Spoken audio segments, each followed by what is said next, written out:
Hello friends, நம்ம இப்போ நான் பார்க்க போகிறோம்னா ஒரு யூஸ்ஃபுல்லான இன்ஃபர்மேஷன் பற்றி இந்த வீடியோவில் பார்க்க போகிறோங்க. அதாவது என்னன்னு கேட்டிங்கன்னா, 20 வருஷம் சம்பளத்தை வந்து ஒரே நாளில் பெற்ற ஒரு ஊழியரை பற்றி நம்ம பார்க்க போகிறோம். ஸோ அதாவது 20 மாதம் சம்பளங்க, அது பார்த்திங்கன்னா ஒரே நாளில் அவர் கிடச்சிருக்கு. ஸோ அது எப்படின்னு நான் பார்க்கலாம். ஸோ வாங்க வீடியோக்குள்ளே போகலாம். ஸோ ஒரு தனியார் ஊழியர் பார்த்தீங்கன்னா கடந்த பிப்ரவரி மாதம் 2019 தான் பார்த்தீங்கன்னா அவர் ஓய்வு பெற்றாருங்க. அவர் வந்து ஓய்வு பெற்ற போது அவர் வயது பார்த்தீங்கன்னா 60 வயசுங்க. ஸோ அவர் வந்து ஓய்வு பெறும்போது அவர் வாங்கின சம்பளம் பார்த்தீங்கன்னா வெறும் 51,000ங்க. ஸோ அந்த மாதம் சம்பளம் 51,000 தான் வாங்கியிருந்தார்.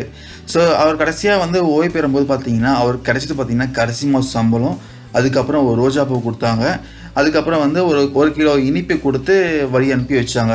இது தவிர பார்த்தீங்கன்னா அவருக்கு வந்து வேறு எதுவுமே கொடுக்கலாங்க. ஆனால் கடைசியாக பார்த்தீங்கன்னா 2019 மார்ச் 1 பார்த்தீங்கன்னா வருமான வரி எல்லாம் போக அவர் கைக்கு வந்தது பார்த்தீங்கன்னா 1,22,40,000 அதுவும் பார்த்தீங்கன்னா ஒரே நிமிஷத்தில் வந்திருக்குங்க. ஸோ எப்படிங்க இந்த காலத்தில் பார்த்தீங்கன்னா ஒரு மனுஷன் கையில் காசு பார்க்கறதே பெரிய விஷயமா இருக்குது. அதுவும் வந்து இந்த 1,22,00,000 எப்படி வந்துச்சு அவர்கிட்ட கேட்டால் அதுக்கு வந்து அவர் டீட்டெயிலாக ஒரு எக்ஸ்ப்ளனேஷன் கொடுத்துருக்காரு. என்னென்னு பார்க்கலாங்க இப்போது. ஸோ அந்த தனியார் ஊழியர் பார்த்தீங்கன்னா 23 வயசுலேருந்து பார்த்தீங்கன்னா வேலைக்கு போயிட்டு இருக்காருங்க. ஸோ அவருடைய 46வது வயசில் வந்து அதாவது 2005 பார்த்தீங்கன்னா அவர் கையில் இருந்தது வந்து வெறும் 5,50,000 லட்சங்க. ஸோ அந்த 5,50,000 லட்சத்தை என்ன பண்ணாருன்னா அதிகம் லாபம் தரக்கூடிய ஒரு மியூச்சுவல் ஃபண்ட்ஸில் வந்து இன்வெஸ்ட் பண்ணியிருக்காருங்க. அதுக்கு வந்து வட்டி பார்த்தீங்கன்னா 23.7% கொடுத்தாங்க வருஷத்துக்கு. ஸோ அதாவது 5,00,000 இன்வெஸ்ட் பண்ணியிருக்காரு. ஸோ 5,00,000க்கு 23.7% போட்டோம்னா அவருக்கு வந்து ஒரு 1,30,000 கிடைக்குங்க. ஸோ அந்த 1,30,000 கூட அதாவது அவர் வந்து முதலீடு பண்ண அந்த அசல் அமௌண்ட்டையும் சேர்த்து ஒரு 6,00,000 லட்சம் வருதுங்க. அந்த 6,00,000 லட்சத்துக்கு திருப்பி வந்து அடுத்த வருஷம் முதலீடு பண்ணியிருக்காரு. அதுக்கு பார்த்தீங்கன்னா வட்டி வந்து 1,64,000 கிடச்சிருக்கு. ஸோ இது மாதிரி ஒவ்வொரு வருஷமும் வர வட்டியை கேரி ஓவர் பண்ணி அசலாக கூட கேரி ஓவர் பண்ணி அவருக்கு ஃபைனலாக பார்த்தீங்கன்னா 15 வருஷம் முடிவில் 1,22,40,000 கிடச்சிருக்குங்க. இதுதான் பார்த்தீங்கன்னா அந்த தனியார் ஊழியரோட இன்வெஸ்ட்மெண்ட் ஸ்ட்ரக்சருங்க.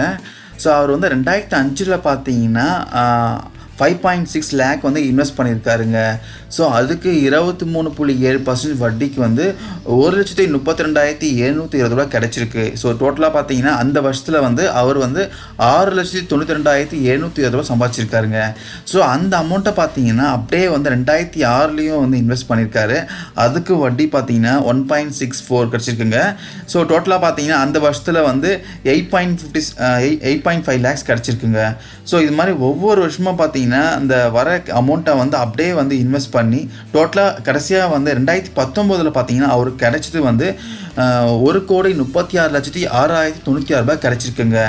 ஸோ இதில் வந்து பார்த்தீங்கன்னா அந்த டிடிஎஸ்லாம் போக அந்த இன்கம் டேக்ஸ்லாம் போக அவர் கைக்கு கிடச்சது பார்த்தீங்கன்னா 1,22,40,000 கிடச்சிருக்குங்களாம். ஸோ இது பாருங்கள், இதுதான் வந்து அவருடைய இன்வெஸ்ட்மெண்ட் ஸ்ட்ரக்சர். ஸோ இந்த 60 வயசில் பார்த்தீங்கன்னா இந்த 1,22,00,000 வச்சுக்கிட்டு வந்து அவர் என்ன செய்ய போகிறார் கேட்டதுக்கு அவர் என்ன சொன்னார்னா, திருப்பியும் பார்த்தீங்கன்னா இந்த 1,22,00,000 வந்து அந்த கடன் மியூச்சுவல் ஃபண்ட்ஸில் வந்து இன்வெஸ்ட் பண்ண போகிறாராம். ஸோ அதை இன்வெஸ்ட் பண்ணிவிட்டு இந்த கடன் மியூச்சுவல் ஃபண்ட்ஸில் பார்த்தீங்கன்னா ஒரு பிளான் ஒன்று இருக்குங்களா, அதாவது ஸ்டாண்டர்ட் வித்ட்ராவல் பிளான் ஒன்று இருக்கா, standard withdrawal plan SWP. So இந்த பிளானில் வந்து ஒரு வசதி இருக்குங்களா. என்ன வசதி பார்த்தீங்கன்னா இந்த பிளான் இன்வெஸ்ட் பண்ணோம்னா மாதம் வந்து 50,000 வந்து கிடைக்குமா. அந்த 50,000 வந்து அவருடைய வங்கி கணக்குக்கே வர மாதிரி எழுதி கொடுத்துருக்காராம். ஸோ ஆக மொத்தம் பார்த்தீங்கன்னா மாதம் 50,000னா வருஷத்துக்கு 6 லட்சம் கிடைக்குங்க. அவர் வந்து அதாவது வந்து அவர் வேலைக்கு போய் சம்பாதிக்கக்கூடிய அந்த 50,000 இதுக்கப்புறம் வந்து வீட்டில் இருந்தபடியே அந்த 50,000 சம்பாதிக்க போகிறாரா, வருஷத்துக்கு 6 லட்சம் கிடைக்குமா அப்படின்னு அவர் சொல்லியிருக்காருங்க.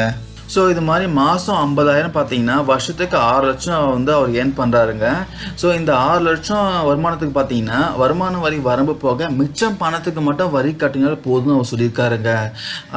அதாவது பார்த்தீங்கன்னா நம்ம மத்திய அரசு பார்த்தீங்கன்னா இப்போ வந்து இந்த வருமான வரிக்கான அந்த உச்ச வரம்பை வந்து ஏற்றிருக்காங்க. அதாவது இதுக்கு முன்னாடி 2.5 லட்சம் இருந்துச்சு, அதுக்கப்புறம் 3 லட்சம் ஆச்சு, இப்போ வந்து 5 லட்சம் வச்சுருக்காங்க. ஸோ இவர் தனியார் ஊழியரோட சம்பளம் பார்த்தீங்கன்னா வருஷத்துக்கு 6 லட்சங்களா. ஸோ இப்போ வருமான வரி பார்த்தீங்கன்னா ஒரு 1 லட்சம் கட்டினா போதும். ஸோ அந்த 1 லட்சத்துக்கு கூட அவர் என்ன பண்ணுவார்னு கேட்டிங்கன்னா, அதுவும் பார்த்தீங்கன்னா இந்த VPF அல்லது அந்த லைஃப் இன்சூரன்ஸ் பாலிசியில் வந்து முதலீடு பண்ணி அதை வந்து கழிச்சிடுவாருங்களாம். ஸோ இப்படி தான் வந்து அவர் வந்து ₹1 கூட வந்து வரி கட்டாமல் நிம்மதியாக வாழ்ந்துட்டு இருக்காருங்களாம். ஸோ இது வந்து என்னன்னு பார்த்தீங்கன்னா இந்த ஸ்டாண்டர்ட் வித்ட்ராவல் பிளான் ஒன்று சொன்னோம் பார்த்தீங்களா, அதாவது கடன் மியூச்சுவல் ஃபண்ட்ஸில் வந்து இந்த ஸ்டாண்டர்ட் வித்ட்ராவல் பிளான். ஸோ அதற்கான இன்வெஸ்ட்மெண்ட் ஸ்ட்ரக்சர் தாங்க இது. அதாவது அந்த தனியார் ஊழியர் பார்த்தீங்கன்னா அவர் ஓய்வு பெற்றப்போ இந்த 1,22,40,000 கிடச்சிருக்குங்க. ஸோ அதை வந்து ஸ்டாண்டர்ட் வித்ட்ராவல் பிளானில் வந்து இன்வெஸ்ட் பண்ணியிருக்காரு. ஸோ அதற்கான இன்வெஸ்ட்மெண்ட் ஸ்ட்ரக்சர் தாங்க இது. 2019 பார்த்தீங்கன்னா அந்த அமௌண்ட் இன்வெஸ்ட் பண்ணியிருக்காரு, 1,22,40,000 ரூபாய். ஸோ அவருக்கு பார்த்தீங்கன்னா மாதம் வந்து 50,000 வட்டி கிடைக்கும், பேங்க் அக்கௌண்ட்டுக்கே வந்துடும். வருஷத்துக்கு பார்த்தீங்கன்னா அவருக்கு வந்து 6 லட்ச ரூபாய் வந்து செலவு அவங்க வித்ட்ராவல் பண்ணிப்பார். ஸோ இந்த 1,22,40,000 வந்து அந்த 6 லட்சம் கழிச்சிங்கன்னா இந்த அமௌண்ட் வரும். அதாவது 1,16,40,000 வருங்க. ஸோ இதுக்கு தான் பார்த்தீங்கன்னா 8% வட்டி தராங்க. 8% வட்டி போட்டிங்கன்னா 9,31,000 கிடைக்கும். ஸோ இந்த அமௌண்ட்டையும் ஆட் பண்ணி தான் பார்த்தீங்கன்னா இந்த அமௌண்ட் வந்து அவருக்கு வந்து அந்த 2019 வந்து பேலன்ஸ் அமௌண்ட்டாக நிற்கும் அவரோட அக்கௌண்ட்டில். அதாவது அந்த மியூச்சுவல் ஃபண்ட்ஸில் நிற்கும் அவருக்கு. ஸோ இது வந்து 2020 கேரி ஓவர் பண்ணிங்கன்னா, ஸோ 2020 பார்த்தீங்கன்னா அவர் வந்து 6,36,000 வித்ட்ராவல் பண்ணுறாரு வச்சுக்கோங்க. அதாவது வந்து யூஸ்வலாக பார்த்தீங்கன்னா 50,000 தான் கிடச்சிருந்தது. இவர் அடிஷ்னலாக வந்து ஒரு 6% வந்து அவருக்கு அதிகமாக செலவாகுது. 6,36,000 வித்ட்ராவல் பண்ணுறாருன்னா அந்த வருஷத்தில். ஸோ பேலன்ஸ் அமௌண்ட் இது. ஸோ அந்த அமௌண்ட்டுக்கு 8% இன்ட்ரெஸ்ட் போட்டோம்னா இந்த அமௌண்ட் கிடைக்கும். ஸோ இந்த அமௌண்ட்டையும் ஆட் பண்ணிங்கன்னா அவருக்கு வந்து பேலன்ஸ் அமௌண்ட் இது நிற்கும். ஸோ இது மாதிரி பார்த்தீங்கன்னா ஒவ்வொரு வருஷமும் வந்து அவர் வந்து இது இன்வெஸ்ட் பண்ணி ஸோ குறிப்பிட்ட அமௌண்ட் வந்து வித்ட்ராவல் பண்ணி ஃபைனலாக பார்த்தீங்கன்னா இதிலேயே வந்து அவருடைய ரிமைனிங் லைஃப்பை வந்து வாழ்ந்துடுறாருங்க. ஸோ ஃபைனலாக 2043 பார்த்தீங்கன்னா அவருக்கு வந்து பேலன்ஸ் அமௌண்ட் வந்து 9,91,351 ரூபாய் நிற்குதுங்க. ஸோ இந்த இன்வெஸ்ட்மெண்ட்டில் பார்த்தீங்கன்னா அவருடைய பேலன்ஸ் அமௌண்ட்டுக்கு பார்த்தீங்கன்னா வட்டி வந்துகிட்டே இருக்குங்க. அவருடைய அந்த வருஷ செலவுக்கு போக பேலன்ஸ் அமௌண்ட்டுக்கு வட்டி வந்துகிட்டே இருக்கும். ஸோ அவர் வந்து என்ன தான் வந்து வருஷத்துக்கு வருஷம் வந்து 6% செலவு பண்ணிகிட்டே போனால் கூட பார்த்தீங்கன்னா அவர் 2043 வரைக்கும் வந்து ஜாலியாக வந்து செலவு பண்ணலாங்க. ஸோ அதற்குள் பார்த்தீங்கன்னா அவருக்கு வயசு வந்து 83 வயசு ஆயிருமா. அதுக்கப்புறம் அவர் வந்து நிம்மதியாக வந்து இறந்து விடுவேன்னு சொல்கிறாரு. ஸோ அவர் வந்து மியூச்சுவல் ஃபண்ட்ஸில் இன்வெஸ்ட் பண்ணி அதிகமாக லாபம் வாங்கின மாதிரி, ஸோ நீங்களும் வந்து எப்படி வந்து ஒரு இன்வெஸ்ட்மெண்ட் பண்ணி எப்படி வந்து அதிகமாக லாபம் பெற முடியும்னு சொல்கிறாங்க.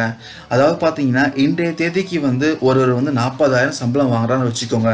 ஸோ அவருக்கு வந்து 15 வருஷம் கழித்து வந்து ஒரு ஆண்டுக்கு வந்து ஒரு 5% வந்து சம்பளம் வந்து இன்க்ரிமெண்ட் பண்ணால் கூட ஒரு 15 வருஷம் கழித்து பார்த்தீங்கன்னா 2034 பார்த்தீங்கன்னா அவருக்கு வந்து ஒரு 83,150 ரூபா வந்து சம்பளமாக வந்து வாங்கி கொண்டு இருப்பாருங்க. ஸோ இந்த இன்வெஸ்ட்மெண்ட் ஸ்ட்ரக்சரில் பார்த்தீங்கன்னா நீங்கள் 2019 இன்வெஸ்ட் பண்ணிங்கன்னா உங்களுக்கு வந்து 2033 எவ்வளோ கிடைக்கும்.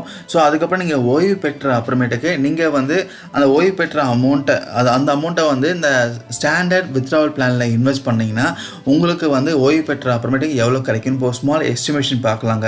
இப்போ 2019 வந்து நீங்கள் ஒரு 8.5 lakhs வந்து நீங்கள் இன்வெஸ்ட் பண்ணுறீங்க வச்சுக்கோங்க.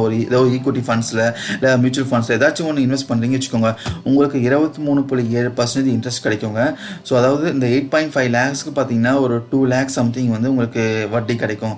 ஸோ இது ரெண்டுத்தையும் ஆட் பண்ணி 2020 வந்து திருப்பியும் இதே முதலீடு பண்ணிங்கன்னா ஸோ அதுக்கான ஒரு வட்டி கிடைக்கும். ஸோ இது மாதிரி பார்த்தீங்கன்னா 2033 வந்து டோட்டலாக பார்த்தீங்கன்னா உங்கள் கைக்கு வந்து 2,06,52,110 ரூபாய் கிடைக்குங்க. ஸோ இந்த அமௌண்ட்டை பார்த்தீங்கன்னா நீங்கள் வந்து அப்படியே வந்து ஸ்டாண்டர்ட் வித்ட்ராவல் பிளானில் போட்டுட்டு நீங்கள் ஓய்வு பெற்ற அப்புறமேட்டுக்கு வருஷம் நீங்கள் எவ்வளோ எடுக்கலாம்னு நான் இப்போ காட்டுறேன். ஸோ இதில் பார்த்தீங்கன்னா அந்த 2 கோடியை வந்து ஸ்டாண்டர்ட் வித்ட்ராவல் பிளானில் நீங்கள் இன்வெஸ்ட் பண்ணி உங்களுக்கு பார்த்தீங்கன்னா மாதம் வந்து நீங்கள் ஒரு 80,000 எடுத்தால் கூட வருஷத்துக்கு வந்து 9,60,000 ஆகுதுங்க. ஸோ இது வந்து இந்த 2 கோடியாக கூட இந்த 9,60,000 கழிச்சிங்கன்னா அந்த பேலன்ஸ் அமௌண்ட்டுக்கு உங்களுக்கு வட்டி வரும், 8% உங்களுக்கு கொடுப்பாங்க. ஸோ இந்த ரிமைனிங் பேலன்ஸும் இந்த வட்டியும் சேர்த்து இந்த 2,07,00,000 ஆகுது. இதை வந்து 2035 நீங்கள் வந்து முதலீடு பண்ணி அதுக்கப்புறம் அதுக்கு வந்து நீங்கள் வருஷம் நீங்கள் வந்து ஒரு 10% வந்து இல்லை ஒரு 6% வந்து நீங்கள் வந்து செலவு அதிகரிச்சுட்டு போனால் கூட உங்களுக்கு பார்த்தீங்கன்னா கடைசியாக வந்து ஒரு 2059 வந்து பேலன்ஸ் வந்து 15,69,000 இருக்குங்க. ஸோ எப்படியும் பார்த்தீங்கன்னா நீங்கள் அதாவது உங்களுடைய வாழ்வு பார்த்தீங்கன்னா ஒரு 100 வருஷம் நீங்கள் வாழ்ந்தா கூட உங்கள் கையில் பார்த்தீங்கன்னா ஒரு 15,69,000 கையில் இருக்குங்க. ஸோ இந்த இன்வெஸ்ட்மெண்ட் ஸ்கீம் பார்த்தீங்கன்னா ரொம்பவே யூஸ்ஃபுல்லாக இருக்குங்க. ஸோ அதாவது இன்னைக்கு உங்கள் கையில் வந்து ஒரு 8,00,000 ரூபாய் இருந்துச்சுன்னா அந்த 23.7% வருமானம் தரக்கூடிய நல்ல பங்கு அப்படின்னா ஈக்விட்டி சார்ந்த அந்த முதலீடுகளில் வந்து பணத்தை முதலீடு செய்துவிட்டு 15 வருஷம் நீங்கள் வந்து வெயிட் பண்ணால் போதுங்க. உங்கள் கையில் 2 கோடி இருக்குங்க. ஸோ அந்த 2 கோடி நீங்கள் என்ன பண்ணலான்னா அதை வந்து திருப்பியும் வந்து அந்த நான் சொன்ன மாதிரி ஸ்டாண்டர்ட் வித்ட்ராவல் பிளான்ஸில் வந்து நீங்கள் முதலீடு பண்ணி நீங்கள் வந்து வீட்டில் உக்காந்தபடியே மாதம் 80,000 வந்து உங்கள் பேங்க் அக்கௌண்ட்டுக்கு வருங்க. ஸோ நான் ஆல்ரெடி சொன்ன மாதிரி அந்த தனியார் ஊழியர் மாதிரி நீங்கள் என்ஜாய் பண்ணோம்னா லைஃப்பை கண்டிப்பாக வந்து உங்கள் கையில் வந்து இப்போதைக்கு ஏதாச்சும் ஒரு தொகை இருந்துச்சுன்னா இந்த மியூச்சுவல் ஃபண்ட்ஸ்லாம் போய் இன்வெஸ்ட் பண்ணுங்கள். அதாவது இந்த ஈக்விட்டி டெக்னாலஜி சார்ந்த மியூச்சுவல் ஃபண்ட்ஸ் ஆகட்டும், இல்லை மெட்கே ஃபண்ட்ஸு, அப்புறம் எம்என்சி ஃபண்ட்ஸ்லாம் வந்து பார்த்தீங்கன்னா 23% மேலே தான் வந்து 10 வருஷமாக வந்து இன்ட்ரெஸ்ட் கொடுத்துட்ருக்காங்க. ஸோ உடனே போய் நீங்கள் இன்வெஸ்ட் பண்ணுங்கள். ஏன்னா நீங்கள் ஓய்வு பெற்ற அப்புறமேட்டு கண்டிப்பாக வந்து மெடிக்கல் எக்ஸ்பென்ஸ் இருக்கும், வீட்டில் வந்து நிறைய வந்து செலவுகள் அதிகமாக இருக்கும். அந்த மாதிரி டைமில் வந்து உங்கள் கையில் வந்து இது மாதிரி ஒரு சேவிங்ஸ் இருந்துச்சுன்னா ரொம்பவே பயனுள்ளதாக இருக்குங்க. ஜஸ்ட் ட்ரை பண்ணி பாருங்கள், ரொம்பவே யூஸ்ஃபுல்லாக இருக்கும்னு நினைக்கிறேன். இந்த தகவல் உங்களுக்கு இதில் எதனா டவுட் இருந்தால் கமெண்ட் பண்ணால் நான் கிளாரிஃபை பண்ணுறேன். Thank you guys.